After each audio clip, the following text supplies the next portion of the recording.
മുത്തുമണീസ് എല്ലാവർക്കും സുഖമാണല്ലോ. ഇത്തവണത്തെ ഈസ്റ്റർ ആഘോഷം ഏട്ടൻ്റെ വീട്ടിലാണ് കേട്ടോ. അപ്പോൾ വീട്ടിലെ വിശേഷങ്ങൾ ഒന്ന് കണ്ടാലോ. അപ്പോൾ ഇന്നത്തെ ഈസ്റ്റർ ആയതുകൊണ്ട് നിങ്ങൾ വിചാരിക്കും ഒത്തിരി വിഭവങ്ങളൊക്കെ കാണും, എല്ലാവരും കൂടി ഒരുമിച്ച് കൂടുന്നതല്ലേ, അപ്പോൾ ഒത്തിരി സ്പെഷ്യലൊക്കെ കാണും എന്നൊക്കെ നിങ്ങൾ വിചാരിക്കും. പക്ഷേ എന്താ, അങ്ങനെ ഒരുപാട് സ്പെഷ്യലുകളൊന്നും ഇല്ല കേട്ടോ. ചിക്കനും ഫ്രൈഡ് റൈസും മാത്രമേ ഉള്ളൂ കേട്ടോ, വേറെ സ്പെഷ്യലുകളൊന്നുമില്ല. അപ്പോൾ വീട്ടിലെത്തിയിട്ടുണ്ട്. അപ്പോൾ ചിക്കനും ബാക്കി കറികളൊക്കെ ഉണ്ടാക്കാനുള്ള തത്രപ്പാടിലാണ് ഞാനും നമ്മുടെ അനിയത്തിക്കുട്ടി നിശക്കുട്ടിയും. അപ്പോൾ അവിടുത്തെ അടുക്കളയിൽ നമ്മൾ അതിനുള്ള ശ്രമങ്ങൾ നടത്തിക്കൊണ്ടിരിക്കുന്നു. എല്ലാവരും കൂടി ഒരുമിച്ച് ഇന്ന് ഭക്ഷണം കഴിക്കുന്നത് ഭയങ്കര സന്തോഷമുള്ള കാര്യമാണല്ലേ. ഒരുപാട് വിഭവങ്ങളും കാര്യങ്ങളും ഒന്നുമില്ലെങ്കിൽ കൂടി എല്ലാവരും കൂടി ഒരുമിച്ചിരുന്ന് സന്തോഷത്തോടു കൂടി ഭക്ഷണം കഴിക്കുന്നത് ഒരുപാട് സന്തോഷമുള്ള അനുഭവമാണ് കേട്ടോ. നിശയും ഞാനും പാചകം തകൃതിയിൽ നടത്തിക്കൊണ്ടിരിക്കുകയാണ്. അപ്പോൾ നമ്മുടെ മിന്നൂസിനെ പൊന്നും എബിക്കുട്ടനും എടുത്തുകൊണ്ട് നടക്കുകയാണ് കേട്ടോ.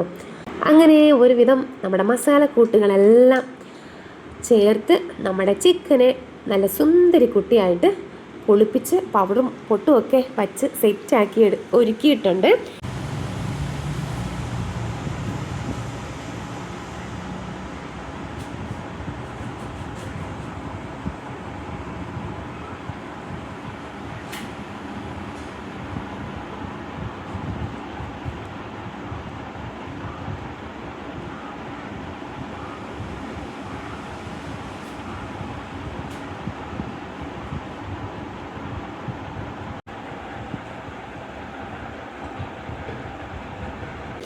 അപ്പോൾ ഇനി കുറച്ച് ചിക്കൻ നമ്മുടെ അടുപ്പത്ത് വറുത്ത് കോരാനായിട്ടുണ്ട് കേട്ടോ. അപ്പോൾ അത് അങ്ങനെ ഗ്യാസൊന്നുമില്ല, അടുപ്പത്ത് ഇങ്ങനെ ചൂട് കൊണ്ട് ഇങ്ങനെ വറുത്ത് കോരി എടുക്കുകയാണ് കേട്ടോ. അനിയത്തിക്കുട്ടിയുടെ മാസ്റ്റർ പീസ് ഐറ്റമായിട്ടുള്ള ഫ്രൈഡ് റൈസ് ഇപ്പുറത്ത് ഉണ്ടാക്കുകയാണ് കേട്ടോ. അപ്പോൾ അതിനുള്ള തയ്യാറെടുപ്പുകളെല്ലാം നിശക്കുട്ടി അവിടെ ചെയ്യുന്നുണ്ട്. നിങ്ങൾ വിചാരിക്കുന്നുണ്ടായിരിക്കും എന്താണ് ഇവിടെ തീ, ഇതെന്താ സംഭവം എന്നല്ലേ. അപ്പോൾ നമ്മുടെ കൂട്ടിൽ കിടക്കുന്ന ലവ് ബേർഡ്സും അത് തന്നെയാണ് നോക്കുന്നത് കേട്ടോ. നമ്മുടെ ബക്കറ്റ് ചിക്കനാണ് അവിടെ സംഭവം.